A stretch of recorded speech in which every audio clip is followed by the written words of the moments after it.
पाना गिफ्ट अमा पुबिरे अब कोई मपुन पत्रा वंगा पियाने मपुन हम पोरे मैं हुजी हिंजांग थोंगो लोइरे चाय था दे कोनी चाक दे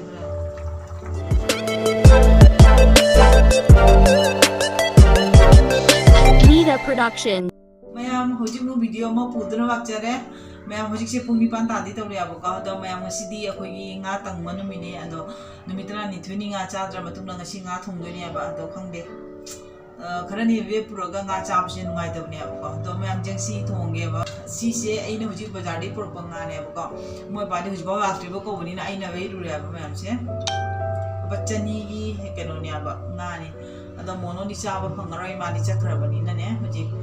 अदो यंगसी मैम अइ पप थोंगे अब का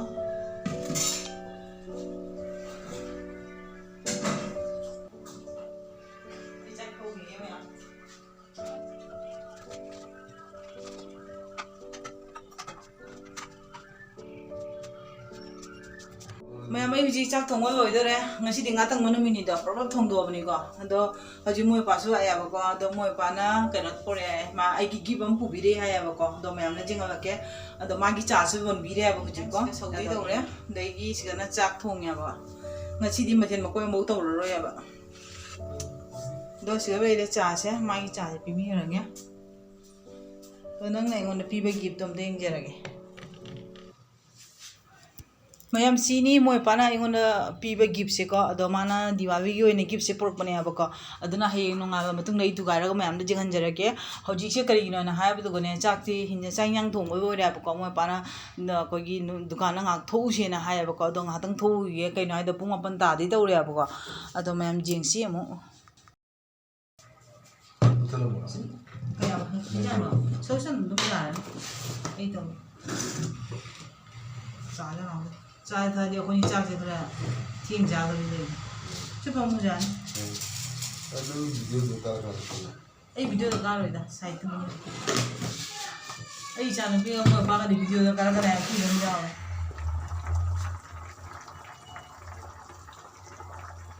तो मैम आई हुजी हिंजांग थोंगो लोइरे अब को ngasi di mathen मखोय अमता तौद्रे हिंजांग सिम थोंगा गने दुगैगी अमेपी खदंग मी अब को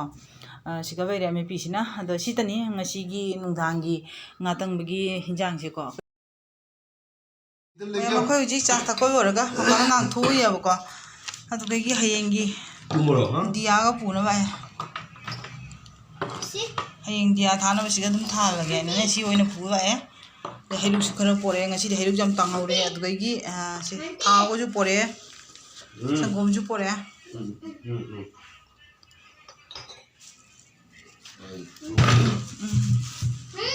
कइनो ओके ओके तुमरो मपुन पत्रा वंगा पियाने मपुन हम पोरे इरोम बगा चाना भाइना nga cha जा रबिना इरोन में चा जा रे बा चुमदोंग चा दैन असिना चेंग्रुप ने बा क्याम सन थोग पतरा तंद्र जा ता वंगा रसिसु तो मैम सिनी दो खो चक चाबा होरगे चाकती थोंग ओरबने अब को पान जु जाम फजब थोमे असिसु पमरफु ताई केजी ता पान जे असिसु पोरे अब असिसु भई असिसु केजी ता कोथ्रा बिरा मैंने केजी नि को पोरे गा नहीं ने फोन लिखे हां आई थाराउरा तो मैम हुजी चक चारने इस चिउ चिउ आउगा ए नोंगा लगा थांगाते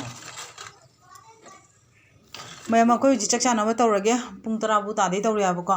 अदो मोय पा खोनी तनी चादुइसे द हिंजांग हम थोंगे दुगैगी अमे पिम तौरे मैम सितनी ngasi मथेन से ngatang mi मथेन से को मैम द खोय चक चाबा होरगे दो मैम चाबगी वीडियो दी उचरगे जाम थेंगब कौबनी न को अदो मथंगी वीडियो दो मो फंगनरसी ngasi gi oina ai video से मतंग से दम थमगे अब को अदो अनोबे सिना सिंग मैम एगोना नुसी video like share and subscribe तबिरमो अदो ngasi gi oina मैम गुना